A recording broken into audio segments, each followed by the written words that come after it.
Welcome back, operating systems people. Today we're going to be talking about some examples using synchronization. I think it's really hard to understand this topic without diving in and seeing some actual examples. And we're going to set up the discussion to actually continue in class. Let's see. All right. Okay, so we already saw this. We've already asked the question, how do we actually want to practically use locks in our code, right? So this is a really important question if we want to use the good side of Amdahl's law, which is to say we can kind of lessen the amount of sequentialization within our code. Then we can run on multiple cores and all these good things can happen, right? We can actually get higher throughput because we're using multiple cores, all of that stuff. Without doing that, there's not much of a reason to use threads. So we need to be very intentional with how we actually use our locks. So the big question we had was kind of which data structure should the lock protect? That is the first thing that you ask when you're actually trying to wrap locks into your code is, all right, which data structures do I need to protect? And then, just kind of wrap a lock around each of them. That can actually run into some issues, which we'll see next time with deadlock, but it can get worse. And that is kind of an instance of perhaps coarse grain locking, depending on how you interpret the granularity of the data structures you want to protect. The coarse grain locking, of course, is the idea essentially that we're taking a big lock or a small number of locks for your overall application, right? In contrast, we have fine-grained locks, which essentially allow us to kind of take multiple locks, usually using hand-over-hand locking or something like it, to be able to have more parallelism within the threads in our system. And we also looked at read-write locks, and that's essentially, if a data structure has read-mostly operations, then why not make a lock that actually works with that? If you are only reading the data structure in the critical section, then other threads that are only reading it should be allowed to go into that same critical section at the same time. I want to be clear, this does break mutual exclusion, right? But in a way that doesn't actually break your data structure in any way. If you're read only, then kind of there are no race conditions that hurt the system, right?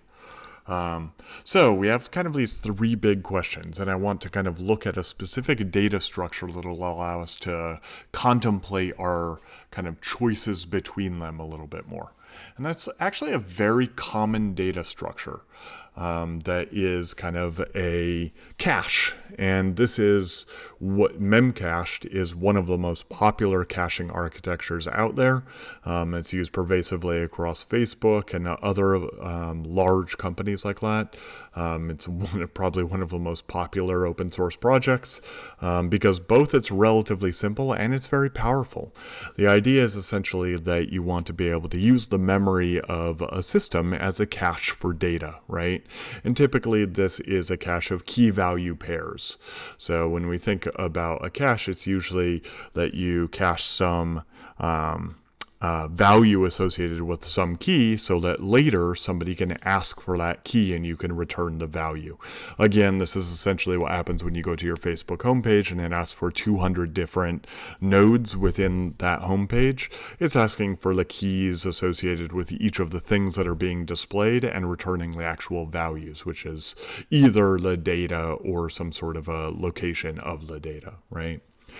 Now, there are two aspects to this, right? There's a hash table that is used to quickly look up a specific key, and then there's a least recently used replacement list.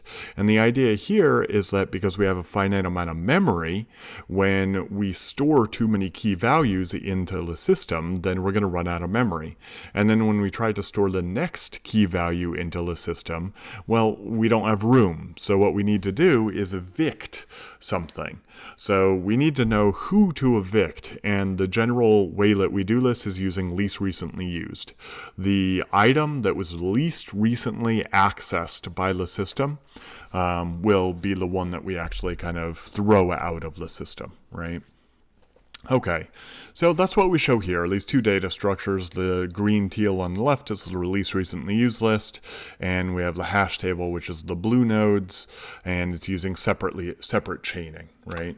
So logically, we have these two data structures. We have the hash table that uses separate chaining, and you can see we take our key, hash it into an index into this table, and then we have a linked list for each of the items there. And, if you design your hash table well, then hopefully you don't have many high collisions and the linked lists are relatively short. Of course, that can't always be the case, and certainly some of these buckets of the hash table are going to be more popular than others. Usually some data items are much more popular than others. The intuition is that, some of them go viral. And if they go viral, then many people are going to be accessing it. Therefore, that one bin is going to be very active, and you might have one of the linked lists access quite a bit. So each of these purple nodes here is meant to convey, a key value pair. So they're either separately allocated or something, but each of those nodes maintains one of these key value pairs. So when we get a request for a key, we hash it to an index, then we iterate through the linked list till we find the node that has the key that we're looking for, and we return the value, right? That's the whole idea behind kind of these distributed hashes that are the backbone of many of these massive services. The second logical data structure is the replacement list. And this is an eviction list, a replacement list, a LRU list, many different names for it. And in essence, you could think of it just as a simple linked list, right? We just have a linked list that goes through all of the nodes, and it might track how recently different nodes have been accessed, right? Okay, now we have our application. This seems very simple, but it is actually Memcached. You can look through the code for Memcached, and this is all that it is. There's some intelligent stuff around memory allocation and all of that, but this is the core of the data structure, right? So the big question that we want to ask is, where should we place the locks? So we have our application. We want to be able to run it on a many core machine. So we want to be able to have 80 cores and have them all accessing the hash table and being able to do our key value translations, right? So the question is essentially, how do we actually add locks into the system? And what are the trade-offs for each of those approaches as we add the locks? All right. Now, I'm actually not going to go over a lot of the trade-offs and a lot of the answers here. I'm having you watch this so that you can think about these different options and write what you think are the main trade-offs. And then in class, we're actually going to go through them because I think it's much better to do that in a discussion-based way. Okay. So option one lock to rule them all. You basically have one big coarse lock that you take right before you're going to access any of the data structure. You access the data structure, then you release the lock, right? That's it. You probably want to ask yourself what else this application does. The main thing it does is look up stuff in this data structure. There is some other stuff as well. For instance, it needs to process packets. It needs to send and receive packets to the clients that are actually making the key requests and expecting a value back. But those are pretty much the only two activities this type of a system does. So you have to ask yourself, what are the trade-offs in this design? Option two is to choose a lock per logical data structure in the system, right? So we have now a lock protecting essentially the hash table. When we look up something up in the hash table, then we essentially have to take the lock. And then separately, when we want to modify or look up something, modify something in the LRU list, the least recently used list or the eviction list, we have a lock for that as well, right?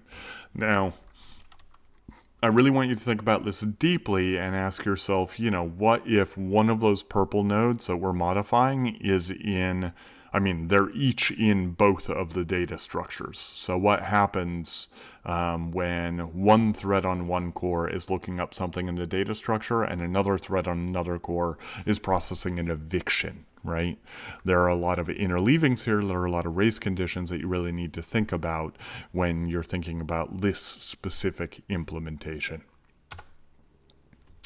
There's a data structure that's fairly common called a concurrent hash table.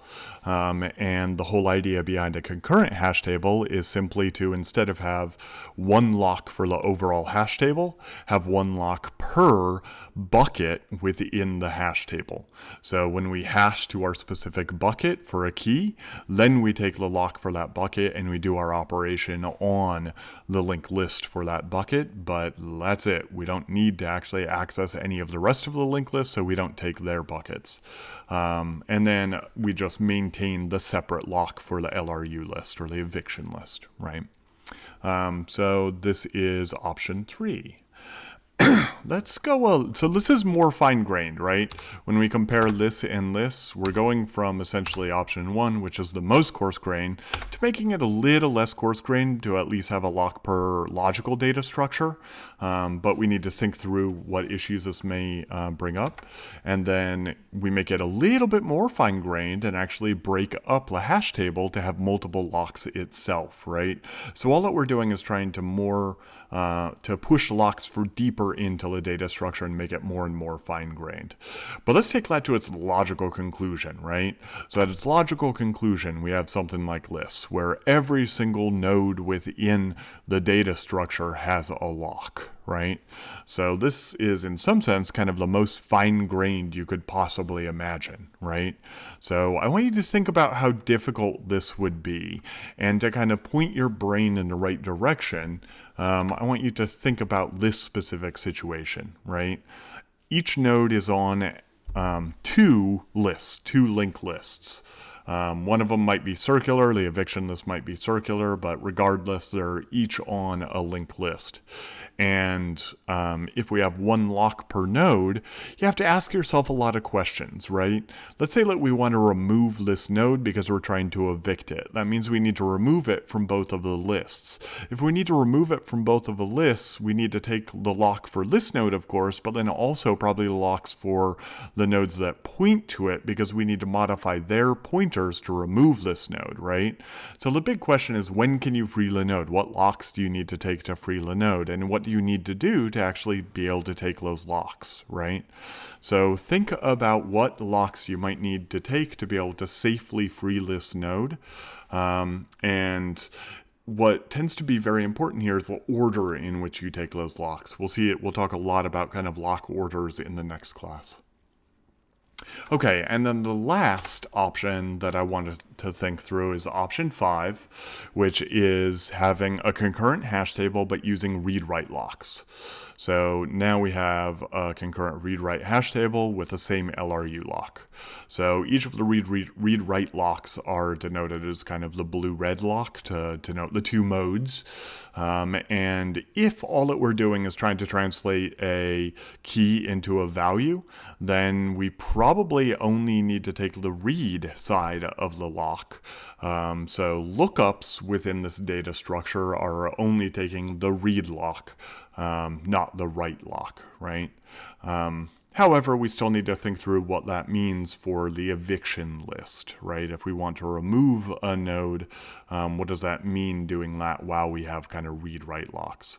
So these are the 5 options that I'd like you to contemplate as part of the questions. Basically, this class are effectively for you to evaluate what the trade-offs are. So please come prepared in class to actually have a pretty thorough discussion of this.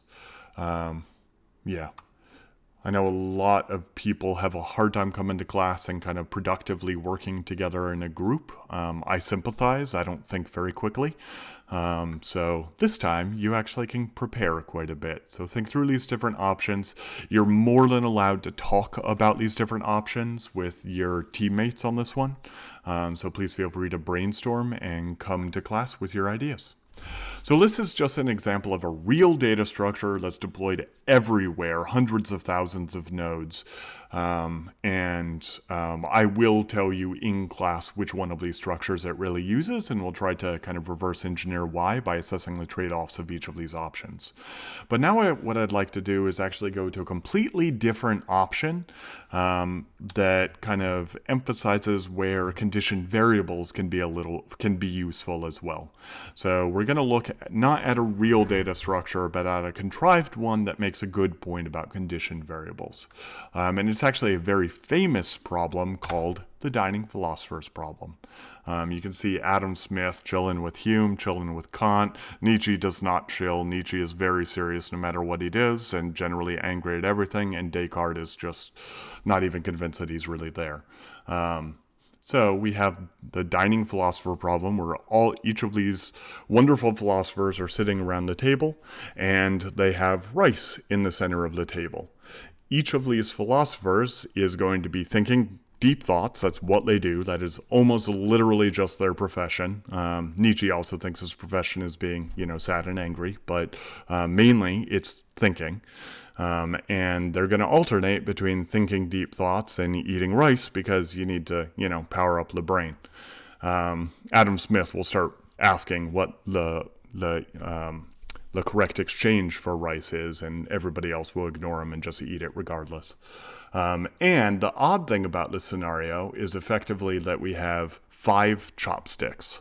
So normally if you have 5 people, you're going to have 10 chopsticks. But because we are malicious CS people that like to see philosophers squirm, by the way, I'm a philosophy minor, all of the trash that all of the shade that I'm going to be throwing out, I'm allowed to, that's me.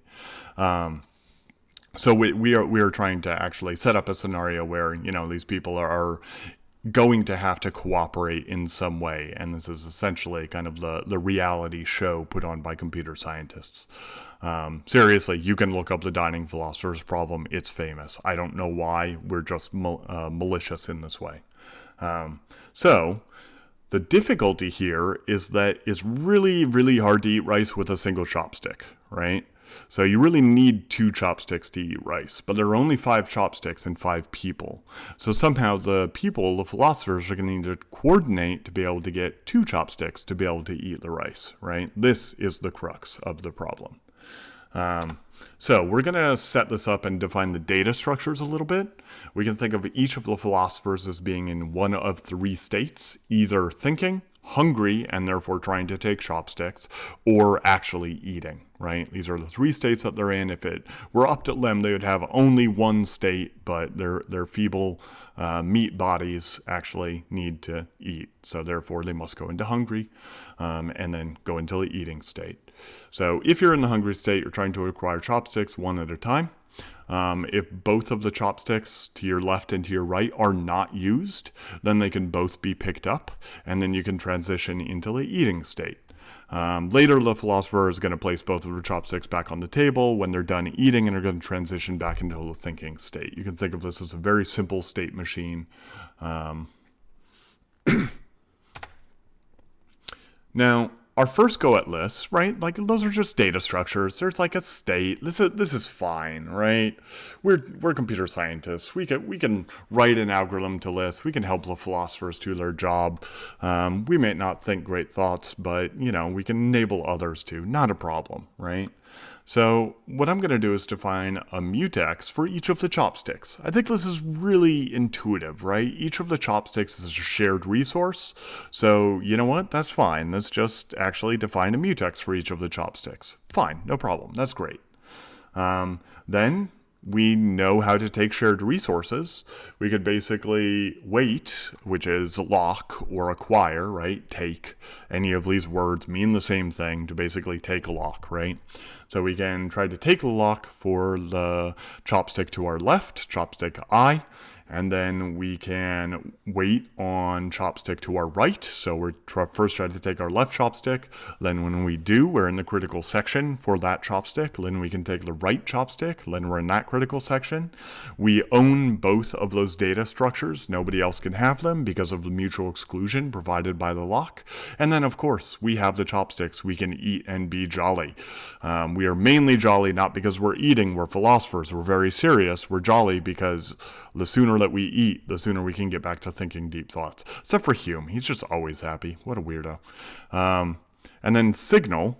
That's, remember, unlock, release, any of these words kind of means the same thing.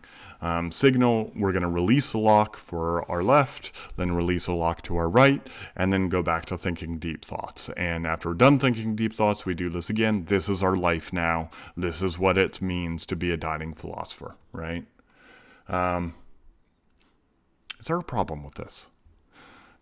Pause for a little bit, think about it. There is a problem. What is it? Okay, so the big problem here is, what if everybody at the same time, all of the threads, look to their left, hit that first weight on chopstick of I, that's essentially the chopstick to their left, and they all take that because everybody's taking the chopstick to their left. There's no contention, everybody's able to, but then they all try to take the chopstick to their right, and they cannot. Because the chopstick to the right has already been taken by the other chopstick, the chopsticks take chopsticks, by the other philosopher to the right, because that philosopher already took the chopstick to their left. So we have a problem. Everybody has one chopstick and is trying to get the second chopstick, right? If we look at what this looks like, we have something like this, where everybody has taken the chopstick to their left, and then when they reach to their right, they cannot get it because the corresponding philosopher has already taken it. So what happens in this situation? All that these people can do is think great thoughts and eat and be jolly. They don't have conflict resolution skills in this case. So obviously the only thing to do is dire, we'll say. So let's try to keep our philosophers alive. Let's try to keep them so that they can eat and continue thinking great thoughts. What's happening here is what's called deadlock, and this is going to be the topic of the next lecture, the idea that if you have a resource and then try to take another resource that's taken by somebody else, that eventually is kind of going to be trying to get your first resource, then everybody is holding some resource and trying to take another. And so long as there's kind of a cycle within this, which you see there's a little bit of a cycle going here, we end up having a problem and we go into deadlock and nobody can actually do any useful work. So what we really want to do is to find a solution to the dining philosopher's problem whereby we do not have deadlock. So let's set it up a little bit just to be a little bit more efficient on the screen. I'm going to abstract away the two operations of picking up the chopsticks and then putting down the chopsticks into the pick up and put down operations. And we can assume if we are philosopher I, then pick up I is saying, yeah, I want to pick mine up. Put down is putting down your chopsticks. And we're going to use monitors. We're going to use condition variables. So now we have pick up and put down, which are two functions within a monitor. So the important thing to remember here is that there is a mutex being held while executing the functions within the monitor. Therefore, only one of the philosophers is able to actually execute any of these functions at any point in time. We have mutual exclusion of the pickup and put down operations, right? Given by the monitor. And then we want to track the state of each of the philosophers, so they can be in thinking, hungry, or eating. And then we have 5 condition variables, one corresponding to each of the philosophers. So each of the philosophers can essentially wait on their own condition variable, and the condition that they're waiting for is for the ability to be able to have the chopstick to their left and their right. And they can signal on other philosophers to essentially let them know that indeed they can actually wake up and try to take the corresponding chopsticks to their left and right, right? Okay, so pick up then, we're going to say that we're hungry. So we're going to go from the thinking state into the hungry state. Now that we're hungry, we're going to call this utility function called time to eat. And time to eat is effectively saying whether it is our time to eat. We are passing in I, which is our own value here. So is it time for us to eat, right? Okay. So if we go into time to eat on the right, you see that it's essentially saying that, all right, I want to look at the philosopher on the left and on the right, and if they are not eating and I am hungry, then I know that I can actually go into the eating state. I can essentially pick up both of the chopsticks. Now remember, I don't need to worry about adversarial interleavings here because I'm in a monitor. When I entered into the pickup function, I essentially took a lock, and when I returned from it, I released that lock, right? So I know that I can look at all these variables, and if the philosopher to my left and right are not eating and I'm hungry, then I can go into the eating state and I can essentially signal myself. And that is not necessary in this case because I'm essentially kind of just telling myself to eat, and I'm already setting myself into the eating state. So it's kind of a lost signal. But okay, so then we return from time to eat. We've put ourselves into the eating state, or if one of the philosophers to our left or right was eating, then we did not put ourselves into the eating state, right? So if that's the case, let's go back to pickup, if we are not in the eating state, that means at least one of the philosophers to our left and right is eating. So therefore, we need to wait for them to finish. And at that point, we can essentially wait on our own condition variable for somebody else to wake us up later. Okay? So how do you wake other philosophers up later? Well, of course, in put down, when we're putting down our chopsticks, we want to go back into the thinking state. Because now we're in the thinking state, we can call time to eat on the left and right philosophers. And when we do so, when we call time to eat on the left and right, we have the opportunity now to actually wake them up. If they are hungry, so remember, we're calling time to eat not on ourselves now, but on the philosopher to our left or right. So if they are hungry, we know we are not eating. We just put ourselves into the thinking state.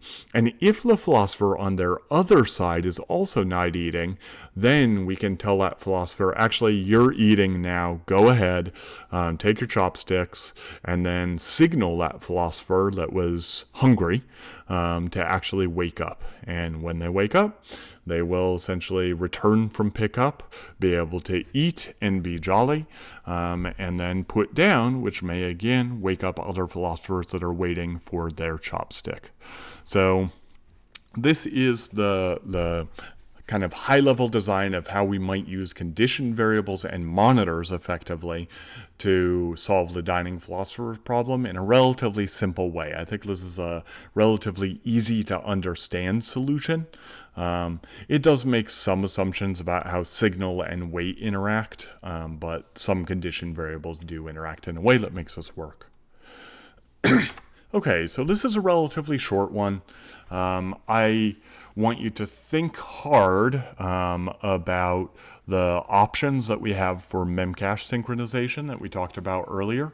Hopefully you'll realize as you go through that problem that synchronization is really, really hard to get right. But if we want to use all of the cores that we have in abundance nowadays, we need to figure out a way to do it, right? And the way that we typically think about adding parallelism into a system is you need to state the goals. What do you actually want? Do you actually care about parallelism? Do you care about using all of the cores? If you don't, then keep it simple, right? Use coarse grain synchronization or just use a single thread, depending on whether you need to leverage concurrency or not. So state the goals. Make sure that, you really do need to add a lot of parallelism into the system. Is it worth it to go to fine-grained synchronization? So assess the trade-offs of these things. Coarse grain versus fine grain versus read-write locks, all of these things. Assess the trade-offs to decide whether you should actually iron out the design and dive in, right? And we'll find out that synchronization can go really wrong. It's very easy to mess up with it. So you need to be very, very careful with it. So that's it for today. Hopefully you got a little bit of insight into how our data centers are built with Memcached and start thinking through some of the trade-offs therein. Thank you very much. Have a good one.